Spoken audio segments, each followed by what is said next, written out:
Bapak Ibu yang dikasihi Tuhan, saya punya komunitas yang bernama komunitas penjaring angin. Banyak orang yang salah paham. Kenapa harus menggunakan nama penjaring angin? Bukankah itu merupakan suatu perbuatan yang sia-sia? Mereka berpikir bahwa menjaring angin itu perbuatan yang sia-sia, yang didapat hanya debu dan tidak ada gunanya. Sesuatu hal yang tidak ada gunanya. Bapak yang dikasihi Tuhan, orang-orang ini lupa bahwa angin itu adalah suatu kekuatan yang maha dahsyat. Kekuatan angin tidak dapat diprediksi oleh manusia. Jika kita sebagai manusia bisa mengusahakan menangkap angin, mendayagunakan kekuatan dari angin, kita akan mendapatkan sesuatu keuntungan yang sangat luar biasa. Sebagai contoh saja, negeri Belanda, mereka bisa dijuluki negara kincir angin karena mereka mampu untuk memanfaatkan kekuatan angin untuk menguras dam-dam atau menguras daerah-daerah yang penuh dengan air untuk dipindahkan ke lautan. Mereka memakai tenaga angin dengan kincir-kincir raksasa. Kincir raksasa ini juga bisa berfungsi sebagai pembangkit listrik tenaga angin. Di Maros, Sulawesi Selatan, Indonesia sudah berhasil membangunnya dengan kekuatan yang sangat dahsyat, mampu untuk menerangi beberapa kota. Bapak Ibu dikasihi Tuhan, angin adalah sesuatu yang sangat dahsyat, walaupun dia tidak nampak dengan mata kita. Angin adalah sesuatu yang bergerak, udara yang bergerak dari satu tempat ke tempat lain, dan kita tidak bisa melihat bagaimana penampakan angin, kita hanya bisa merasakan efeknya. Lagi pula, komunitas penjaring angin ini saya sebut seperti itu karena apa? Jika Tuhan sudah berkehendak, siapakah kita manusia yang mampu untuk melawannya?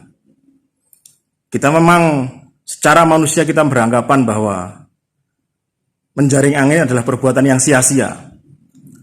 Tetapi jika itu merupakan kehendak Tuhan, maka banyak keuntungan, banyak berkat yang akan kita terima dari menjaring angin tersebut. Bapak Ibu dikasihi Tuhan,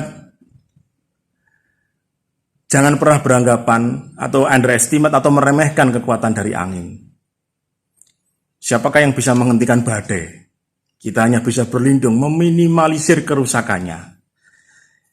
Ketika badai menerjang, kita hanya bisa berlindung untuk meminimalisir kerusakan yang ditimbulkannya, supaya bahaya yang ditimbulkannya itu tidak akan merusak di sekeliling kita. Tetapi angin tetap akan berhembus kemana dia mau. Angin tetap akan berhembus kemana dia inginkan. Dan hanya Tuhan yang bisa untuk mengatur ke arah mana jalannya angin. Pengkhotbah mengetahui hal ini.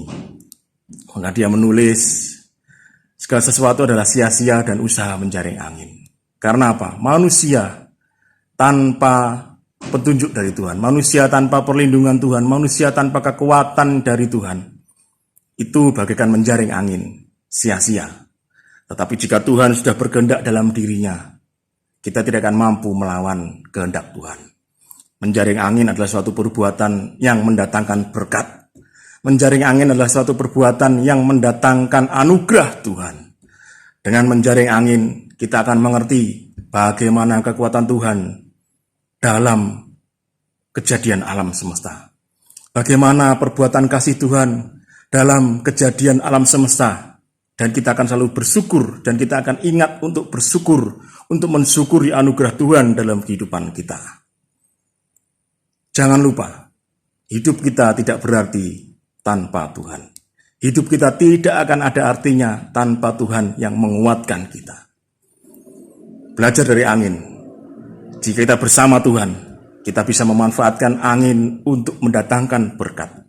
Tetapi di luar Tuhan, kita akan membuat angin itu menjadi satu hal yang merusak kehidupan, perbuatan yang sia-sia. Saya tidak akan memperpanjang, kiranya Bapak Ibu sekalian belajar untuk mendapatkan angin, menjaring angin bersama dengan Tuhan. Segala sesuatu yang kita lakukan tidak akan sia-sia. Selamat malam, Tuhan memberkati kita sekalian sampai kesudahan zaman.